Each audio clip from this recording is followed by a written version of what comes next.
Président m'avait fait part d'un certain nombre de souhaits. J'ai réfléchi, j'ai travaillé et je lui ai apporté un certain nombre de réponses. Je précise tout de suite qu'elles sont positives aux demandes qui m'avaient été présentées. C'est notamment le cas pour un magistrat de liaison qui sera installé à Sainte-Lucie. Vous savez que c'est absolument indispensable. Il y a des questions, bien sûr, de drogue, des questions d'armes, et il est important qu'il y ait une présence judiciaire implantée à Sainte-Lucie. Nous avons évoqué aussi, bien sûr, Ducos, et j'aurai l'honneur, dans quelques instants, de poser une première pierre. C'est une première pierre importante, puisque c'est un établissement qui va représenter 120 places supplémentaires.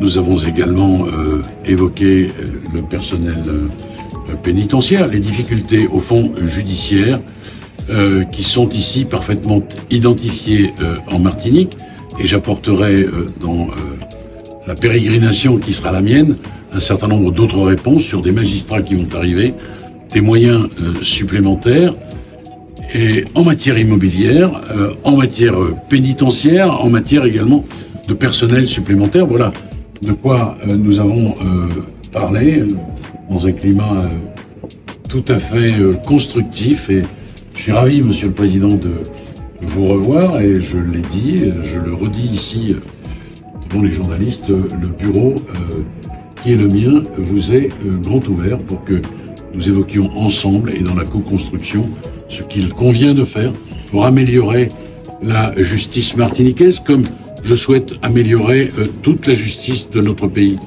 Mais la Martinique, bien sûr, ne sera pas oubliée. Il y a des réponses apportées, c'est notre deuxième rencontre, des réponses claires qui ont été apportées, le renforcement du nombre de magistrats, un magistrat de liaison qui sera basé à Sainte-Lucie, parce que vous connaissez l'importance du trafic d'armes et de cocaïne dans la zone. Nous sommes déjà 4 mois et demi depuis le début de l'année à 10 meurtres par balle. On va atteindre certainement le chiffre de l'année 2022, donc on a une prise de conscience qui est extrêmement sérieuse, et je suis persuadé que ces renforcements qui vont venir vont nous permettre de répondre, d'avoir une réponse pénale qui sera adaptée à la réalité. Nous avons aussi un enjeu sur le renforcement aussi du nombre de brigades, parce qu'on avait des brigades temporaires qui sont parties, il faut absolument les faire revenir, mais c'est pas de la responsabilité du garde des Sceaux, j'en parlerai à M. Darmanin, le ministre de l'Intérieur. Et puis on a d'autres sujets aussi très importants, c'est la possibilité de formation de magistrats qui puissent permettre d'intégrer l'École nationale de la magistrature, notamment des Martiniquais, des Guadeloupéens, pour revenir sur place. Je suis prêt à accompagner ce processus. À la prison de Ducos, on a beaucoup de personnes qui sont en situation de maladie psychiatrique, qui sont aussi travailler ensemble sur des unités spécialisées et aménageant la circonstance. Vous voyez, c'est très positif. Et puis, il y a des sujets qui sont effectivement des sujets qui sont liés à des décisions de justice. La question du non-lieu chlordécone.